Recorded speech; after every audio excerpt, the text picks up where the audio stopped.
Hello guys, आप सभी का बहुत बहुत स्वागत है आर्ट एंड बैचेस में। आज की वीडियो में जैसा कि आप स्क्रीन पर देख पा रहे होंगे, CAPF 2021 का जो एग्ज़ाम हो चुका है उसमें जो हिस्ट्री के क्वेश्चन पूछे गए हैं उनका मैं आपको सोर्स यहाँ पर देने वाला हूँ विद प्रूफ। विद प्रूफ का मतलब हुआ यहाँ पर आपको उसकी इमेज और कौन सी बुक है, कौन सा पेज नंबर है, ये मैं आपको बताना चाहूँगा। और आप इसको मेरा एग्ज़ाम रिव्यू भी समझ सकते हैं क्योंकि यह मैंने एग्ज़ाम खुद दिया हुआ है और जो भी सोर्सेज मैंने फॉलो किए हैं exact maximum question 80 to 90% questions वहाँ से आए हुए हैं। और ये भी आपको प्रूफ के दौरान दिखाई पड़ेगा क्योंकि मैंने जो भी अंडरलाइन किया हुआ है, जो भी इम्पोर्टेंट के साइंस लगाए हुए हैं, स्टार लगाया हुआ है, वो सब आपको यहाँ पर दिखने वाला है। तो चलिए पहला क्वेश्चन स्टार्ट करते हैं। इसमें पहला क्वेश्चन जो आया हुआ था कि अकबर के बारे में निम्नलिखित में कौन से कथनों में सही है। और ये यहाँ पर मैंने सोर्स दे रखा हुआ है राइट साइड में। और देखिए मैंने इसको कितने अच्छे से पढ़ा हुआ है, कितना इसमें मैंने सर्कल किया हुआ है चीज़ों को कि ये सारे सर्कल बताते हैं कि क्वेश्चन यहाँ यहाँ से बन सकता है। और इसके बगल में मैंने थ्री स्टार्स लगाए हुए हैं। 3 स्टार्स ये बता रहे हैं कि वेरी वेरी इंपॉर्टेंट क्वेश्चन था और ये मेरा गेस 100% करेक्ट आया। तो इसमें दिया गया है कि 3 स्टेटमेंट दिए गए हैं। तो पहले मैं आपको बता दूं कि इसमें जो चौथा स्टेटमेंट है ये गलत है। अब पहला स्टेटमेंट और दूसरा तीसरा यहाँ पर कहाँ लिखा है आपको दिखाते हैं। पहला स्टेटमेंट यहाँ से स्टार्ट हो रहा 1560 के दशक में। देखिए एकदम शब्दशः मतलब जो जो शब्द यहाँ लिखे हैं सेम वर्ड्स यहाँ पे लिखे हुए हैं। तो पहला स्टेटमेंट आपको यहाँ मिला। दूसरा स्टेटमेंट लिखा है 1570 के दशक, तो दूसरा स्टेटमेंट ये यहाँ स्टार्ट हो रहा है, सेम यही चीज़ लिखा गया है। तीसरा स्टेटमेंट कहाँ पर है, तीसरा स्टेटमेंट ये यहाँ लिखा हुआ है, यहाँ पर अकबर ने सीकरी में जुम्मा मस्जिद के बगल में ही शेख सलीम चिश्ती के लिए सफ़ेद संगमरमर का एक मकबरा बनाने का आदेश दिया। तो ये देखिए आपके तीनों स्टेटमेंट यहाँ से करेक्ट पाए जाते हैं। चौथा स्टेटमेंट गलत हो रहा है क्योंकि यहाँ पर लिखा है 1585 में अकबर ने आगरा में राजधानी स्थानांतरित की, यहाँ क्वेश्चन में लिखा है। जबकि जो आपकी बुक है वहाँ पर लिखा है 1585 में राजधानी को लाहौर स्थानांतरित किया गया। तो यहाँ से पता चल रहा है कि हमारा चौथा ऑप्शन गलत था और ये 1 2 3 सही है। और ये आपकी जो बुक है ये 12th की NCERT theme 2 chapter 9 page number 263 है। आप समझ गए होंगे NCERTs की इम्पोर्टेंस, और वो भी UPSC एग्ज़ाम्स में। सेकंड क्वेश्चन जो आया हुआ है आपका थीम 2 से आया हुआ है, चैप्टर 7 है और पेज 175 है। Theme 2 NCERT class 12th। और यहाँ पर पूछा गया है अमरनायक प्रणाली के बारे में। तो यहाँ पे आप देख लीजिए, पहला जो स्टेटमेंट है, अमरनायक सैनिक कमांडर थे जिन्हें राय शासकों द्वारा शासन करने के लिए राज्य क्षेत्र दिए गए थे। ये आपका विजयनगर साम्राज्य से क्वेश्चन आया हुआ है क्योंकि वहाँ पर अमरनायक प्रथा चलती थी। तो अमरनायक प्रणाली यहाँ पर दी गई है। इस प्रणाली के बारे में देखिए, पहला स्टेटमेंट यहाँ है, अमरनायक सैनिक कमांडर थे जिन्हें राय द्वारा प्रशासन के लिए राज्य क्षेत्र दिए जाते थे, ये लिखा हुआ है। इसके बाद है दूसरा है, उनकी सेवा के बदले में उन्हें सैन्य दल के रखरखाव के लिए नगद भुगतान किया जाता था। तो ये स्टेटमेंट आपका गलत है क्योंकि आप इतना पढ़ेंगे यहाँ से यहाँ तक तो ये ऐसा कुछ नहीं मिलेगा। जबकि ये बात यहाँ पे मिलेगी कि निर्धारित सैन्य दल और हाथी रखते थे, क्योंकि यहाँ पर देखिए लिखा हुआ है हाथियों के निर्धारित दल के रखरखाव के लिए अपने पास रख लेते थे। वो अपना कुछ धन जो राजस्व इकट्ठा करते थे, यहाँ से आपको पढ़ाते हैं, वे राजस्व का कुछ भाग व्यक्तिगत उपयोग तथा घोड़ों और हाथियों के निर्धारित दल, यहाँ पर लिखा हुआ है, के रखरखाव के लिए अपने पास रख लेते थे। और फिर इसके बाद अगर हम आगे बढ़ें तो यहाँ पर चौथा दिया गया है कि वे राजा को वार्षिक रूप से कर भेजते थे और अपनी स्वामी भक्ति दर्शाने के लिए व्यक्तिगत रूप से उपहारों के साथ राज दरबार में उपस्थित होते थे। तो ये यहाँ पर स्टेटमेंट आपको ये मिल जाएगा, ये देखिए। तो आपको दिखाई पड़ गया होगा कि 1 3 4 यहाँ पर आपका करेक्ट आंसर है। इस तरह के जब भी टेढ़े मेढ़े से सवाल आते हैं तो जो भी कैंडिडेट जिनको सोर्सेस का आइडिया नहीं होता वो परेशान हो जाते हैं कि आखिर इस तरह के क्वेश्चंस हमारे कहाँ से आ रहे हैं। तो क्वेश्चंस आपके कुछ ऐसे बनते हैं, यहाँ से पूछ लिए जाते हैं।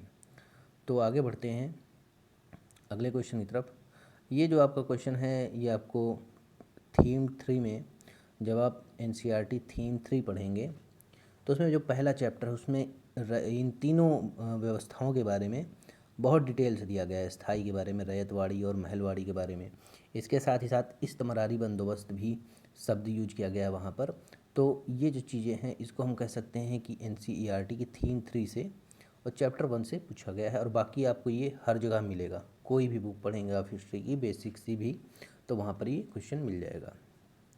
नेक्स्ट क्वेश्चन की तरफ चलते हैं। नेक्स्ट क्वेश्चन जो आया है, चोलिस्तान के बारे में पूछा गया है कि ये कब परित्याग कर दी गई थी और ये हड़प्पा स्थल है। तो इसका उत्तर देखिए आपका यहाँ पर लिखा हुआ है कि लगभग 1800 ईसा पूर्व चोलिस्तान जैसे क्षेत्रों में अधिकांश विकसित हड़प्पा स्थलों को त्याग दिया गया था। और जो आपका ये क्वेश्चन पूछा गया है ये एनसीईआरटी की 12th की हिस्ट्री है, थीम 1, पेज नंबर 17, वहाँ से पूछा गया है। 12th की 3 हिस्ट्री की बुक्स हैं, थीम 1, थीम 2 और थीम 3। तो जो 1 है वो आपकी एंशंट हिस्ट्री है या फिर कहा जाए एंशंट इंडियन हिस्ट्री है। और जो थीम 2 है उसमें आपके मिडवल हिस्ट्री से रिलेटेड टॉपिक्स ज़्यादा हैं, और जैसे मुग़ल काल हो गए तो उनको हम मिडवल में रख सकते हैं, वहाँ से क्वेश्चन ज़्यादा हैं। लेकिन जो आपकी थीम 3 है वो टोटल मॉडर्न इंडिया पर बेस्ड है, जिसमें आपके सविनय अवज्ञा आंदोलन का एक चैप्टर है, सेकंड लास्ट चैप्टर, और उसके बाद विभाजन का अंतिम चैप्टर है कि विभाजन के बाद क्या क्या समस्याएं कैसे कैसे हुई हैं। तो ये तीनों बुक्स अपने आप में बहुत इंपॉर्टेंट है। अगर 20 क्वेश्चंस आते हैं तो 15 क्वेश्चंस आपको इन तीनों किताबों से मिला के मिल जाएंगे। बाकी आप एक्सपेक्ट्रम से ले सकते हैं और बाकी सब आगे आपको देखने को मिलेगा। तो आगे बढ़ते हैं। ये सवाल आपको समझ में आ गया होगा कहाँ से आया कैसे आया। अब देखिए यहाँ पर थीम 3 से जो 12th की एनसीईआरटी है, थर्ड वाली भाग 3 हिंदी में, उसमें थीम 3 से पेज 89 पे आया है कि हिल स्टेशन। देखिए इस क्वेश्चन के आंसर की बहुत सी संस्थाओं ने एकदम गलत दी हुई है। देखिए यहाँ पे जितने भी चीज़ें लिखी गई हैं ये सब हिल स्टेशन के उपयोग के लिए जो है यूज की गई हैं। लेकिन सवाल बहुत ही होशियारी से पढ़ना है क्योंकि ये यूपीएससी है। लिखा है आरंभ में भारत में उपनिवेश काल के दौरान पहाड़ी स्थानों को स्थापित करने का प्रायोजन क्या था। तो यहाँ लिखा हुआ है आरंभ में, आप इस शब्द को इग्नोर ना करिएगा, नहीं गलत हो जाएगा। और देखिए इस क्वेश्चन को भी मैंने स्टार लगा कर रखा हुआ है पढ़ते वक्त, और यहाँ पर इस सवाल के आने की पॉसिबिलिटी थी तो मैंने स्टार लगाया था और आया ज़रूर ये सवाल। इसी तरह देखिए पीछे भी मैंने जो पढ़ा हुआ है चीज़ों को वो यहाँ पर आया हुआ है सभ्यता का अंत से। और अमरनायक प्रणाली के बारे में भी मैंने स्टार लगा रखा हुआ है यहाँ पर। तो आप देख रहे होंगे कि मैंने जैसा जैसा गेस किया है और जिन सोर्सेस को मैंने फॉलो किया है वहाँ से आपके एकदम वर्ड टू वर्ड एकदम क्लियर क्वेश्चन डिट्टो मिले हैं। तो यहाँ पर लिखा है आरंभ में भारत में उपनिवेश काल के दौरान हिल स्टेशन स्थापित करने का प्रायोजन क्या था अंग्रेजों का।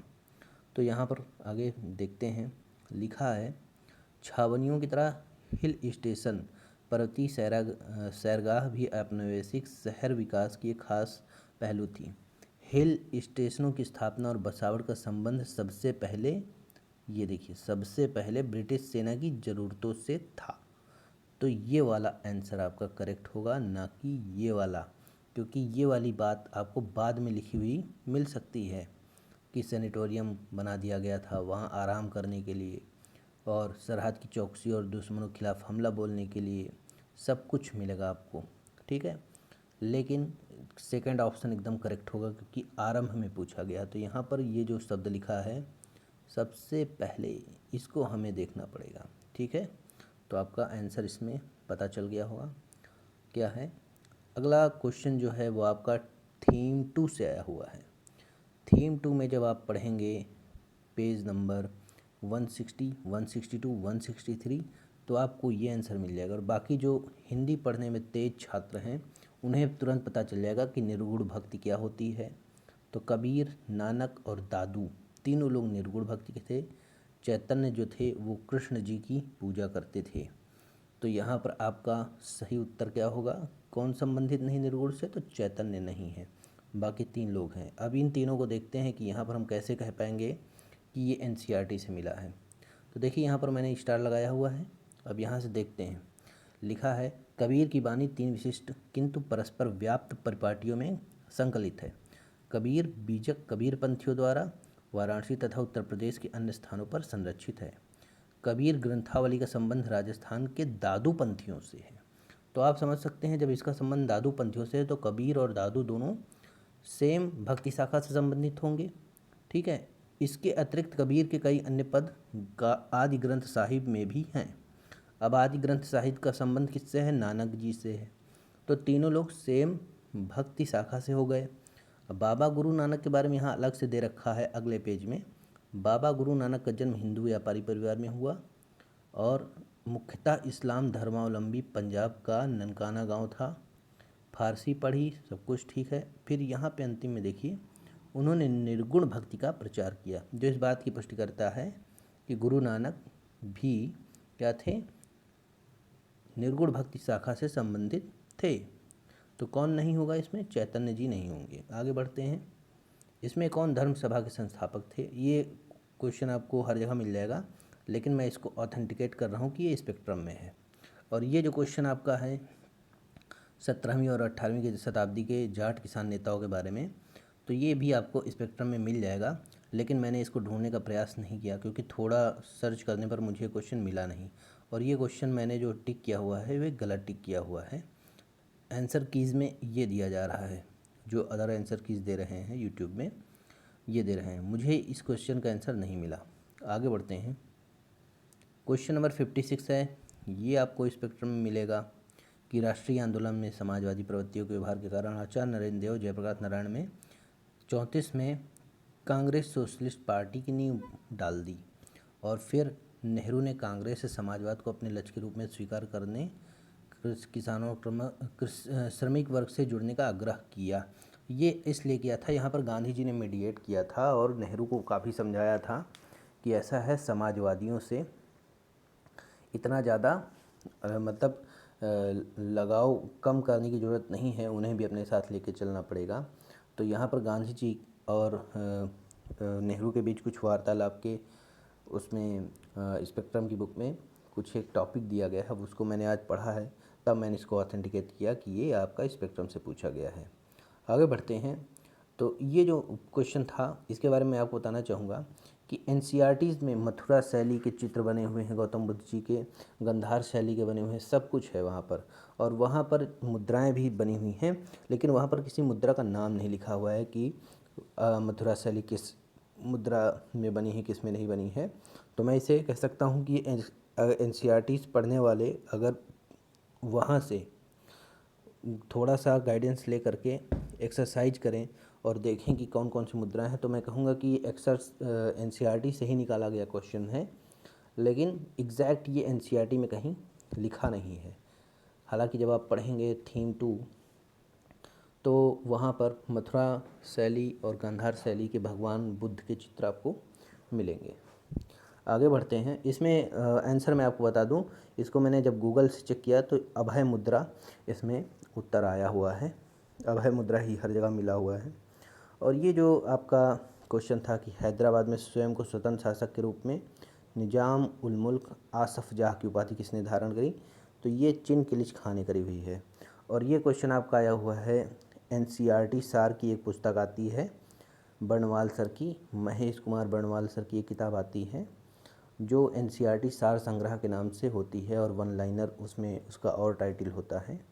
तो वहाँ पर ये चीज़ बहुत बढ़िया से दी गई है कि उत्तर मुग़ल कालीन राज्यों के या शहरों के संस्थापकों के नाम। तो देखिए ये मैंने नोट्स बनाया हुआ था, तो हैदराबाद के आगे मैंने लिखा हुआ है निजाम उल मुल्क चिन किलिच खां। और देखिए अवध के कौन है संस्थापक? सादत खां, इन्होंने अपनी उपाधि दी थी बुरहान उल मुल्क। और कर्नाटक के हैं सादत उल्ला खां, मैसूर के हैदर अली। ये सब आप देख पा रहे हैं मेरे नोट्स का छोटा सा टुकड़ा है। तो यहाँ पर सही उत्तर आपका चिन किलिच खां है और सोर्स आपको पता चल गया होगा। इसके बाद ये जो पाटलिपुत्र के आर्कियोलॉजिकल साइट्स के बारे में पूछा गया है, मैंने आंसर सही लगाया है क्योंकि मैंने इसको पढ़ रखा हुआ है कहीं से, लेकिन याद नहीं आ रहा मैंने इसको कहाँ से पढ़ा है। ये देखिए मेरा टिक लगा हुआ है और ये इधर मेरा टिक लगा हुआ है राइट साइड में, दिखा देते हैं आपको ब्लू पेन से। ये टिक लगा हुआ है और यही आंसर की का साइन है कि आंसर कीज़ क्या आई हुई हैं। और फिर मैं इसको चेक करने के लिए देखा गूगल पर, तो ये यहाँ पर मिला, Kumhrar is the area of Patna where remains of ancient city of Pataliputra. तो कुम्हरार के बारे में पता चल गया कि ये एंशियंट सिटी ऑफ पाटलिपुत्रा का अवशेष यहाँ मिला।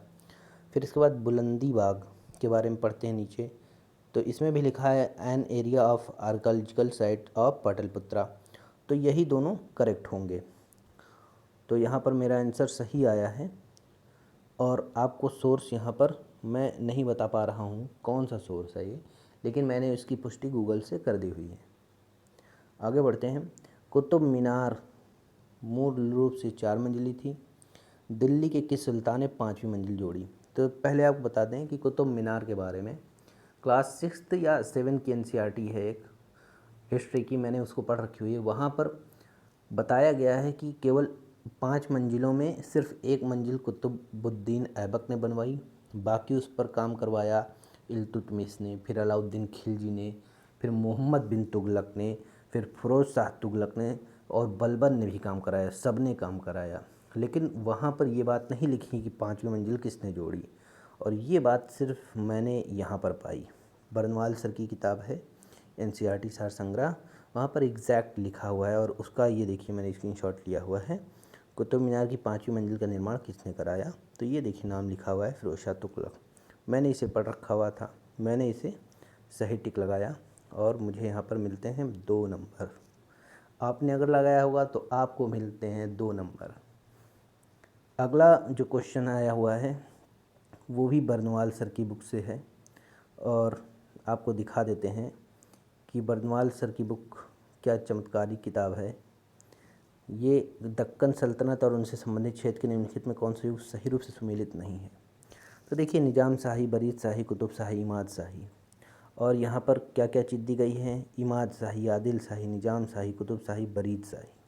यहाँ 5 चीज़ें दी गई हैं, तो इनसे आपको मिला लेना है कौन सा नहीं। तो देखते हैं, निजाम शाही बीजापुर से है, तो निजाम शाही को दिया गया है कहाँ? अहमदनगर से। तो ये वाला आंसर सही सुमेलित नहीं है, क्योंकि बीदर अगर देखते हैं हम तो बीदर क्या है? बरीद शाही, ठीक है। गोलकुंडा क्या है? कुतुब शाही, सही है। बरार क्या है? बरार ये यहाँ इमाद शाही। तो ये पहला वाला, ये क्वेश्चन थोड़ा सा टिपिकल था। आई होप कि इसे किसी ने किया होगा, लेकिन बहुत ही कम चांसेस हैं कि इसको किसी ने अटेम्प्ट किया होगा, क्योंकि ये बेहतरीन क्वेश्चन था। और फिर मैं आपके सामने लास्ट स्क्रीन लेकर के आ रहा हूँ, जिनमें ये 2 क्वेश्चंस हैं। इन दोनों क्वेश्चंस के कुछ अंश एनसीईआरटीज़ में लिखे गए हैं, लेकिन इसमें जो दोनों स्टेटमेंट हैं, जैसे इस सवाल का और इस सवाल का भी, ये दोनों सेम नहीं मिले हुए हैं। गुरु अर्जुन के बारे में एनसीईआरटी की थीम 2 में बातें लिखी गई हैं कुछ, लेकिन इन दोनों बातों से वहाँ पर कुछ मैच नहीं खाता है। और सेम यहाँ पर अकबर की जब्त प्रणाली के बारे में वहाँ नहीं लिखा है एनसीईआरटी में, जबकि और भी बाकी किताबें अगर आप पढ़ते हैं तो वहाँ पर अकबर की जो जब्त प्रणाली है उसमें बताया जाएगा कि टोडरमल ने इसे शुरू किया है। अब यहाँ पे कनकूद प्रणाली लिखी गई है, एनसीईआरटी में कनकूद प्रणाली का जिक्र है, जिसको आईने अकबरी लिखने वाले अबुल फजल ने किया हुआ है कि कनकूद प्रणाली वहाँ पर लगाई जाती थी। मतलब भू राजस्व व्यवस्थाएँ जो भी थीं उनमें कणकूट प्रणाली का भी जिक्र था। तो ये शब्द वहाँ मिलता है, लेकिन अगर उसको डिटेल में पढ़ा जाए उस चैप्टर को, तो आप अंततोगत्वा सही उत्तर तक पहुँच जाएंगे कि ये दोनों स्टेटमेंट सही हैं। क्योंकि 3-4 पेज पढ़ने के बाद पता चलता है कि अकबर का शासन जो था पंजाब से अवध तक फैला, ठीक है, ये बात सही है। और जब्त प्रणाली अकबर के शासन में लागू की गई है, टोडरमल ने इसको लगाया था, वित्त मंत्री थे अकबर के। और दूसरा स्टेटमेंट जो है कनकूट प्रणाली के बारे में, कि कनकूट प्रणाली के आने के बाद जब प्रणाली कमज़ोर पड़ गई, ये बात मुझे कहीं पर नहीं मिली, तो मैं इस सेकंड स्टेटमेंट की पुष्टि नहीं कर सकता। लेकिन ये स्टेटमेंट सही है। यूट्यूब पर अदर सोर्सेस से या फिर गूगल करते हैं हम, तो वहाँ से हम इसको जो है अप्रूव कर सकते हैं कि हाँ दोनों स्टेटमेंट सही हैं। और ये जो सेकंड स्टेटमेंट है वो क्वेश्चन नंबर 115 का फर्स्ट स्टेटमेंट है, प्रारंभ में सिख गुरु धर्मोपदेशक थे, उन्होंने राजनीति में हस्तक्षेप नहीं किया, लेकिन गुरु अर्जन ने विद्रोही राजकुमार खुसरो को अपनी शुभकामनाएं दी। ये मुझे कुछ पढ़ा सा लगता है कहीं से कि मैंने ऐसे कुछ पढ़ा हुआ है, लेकिन मैं इसकी पुष्टि नहीं कर रहा हूँ क्योंकि मुझे ये मिला नहीं। मिला होता तो मैं आपके सामने स्क्रीन लगा देता। बाकी जो भी क्वेश्चंस आपको मैंने यहाँ पर बताए हैं सोर्सेस के साथ, उनमें अगर आपको कहीं पर कोई दिक्कत हो, कुछ हो, सजेशन हो कुछ, तो आप मुझे कमेंट जरूर करके अपनी राय दीजिएगा। तब तक के लिए थैंक यू। नेक्स्ट वीडियो में आपको मैं अदर सब्जेक्ट्स के भी सोर्सेस प्रोवाइड करूँगा, और बाकी कमेंट करके आप जिस सब्जेक्ट में हमसे हेल्प कर लेना चाहते हैं बिल्कुल आप वहाँ पर कमेंट करके हेल्प मांग सकते हैं, क्योंकि ये मेरा अंतिम अटेम्प्ट था। इसके बाद मैं सिर्फ़ और सिर्फ आप लोगों की हेल्प ही करूँगा। खुद की पढ़ाई अब मैं यहाँ पर बंद कर दूँगा इस एग्ज़ाम के लिए। तो फिर मिलेंगे नेक्स्ट वीडियो में, तब तक के लिए बाय बाय।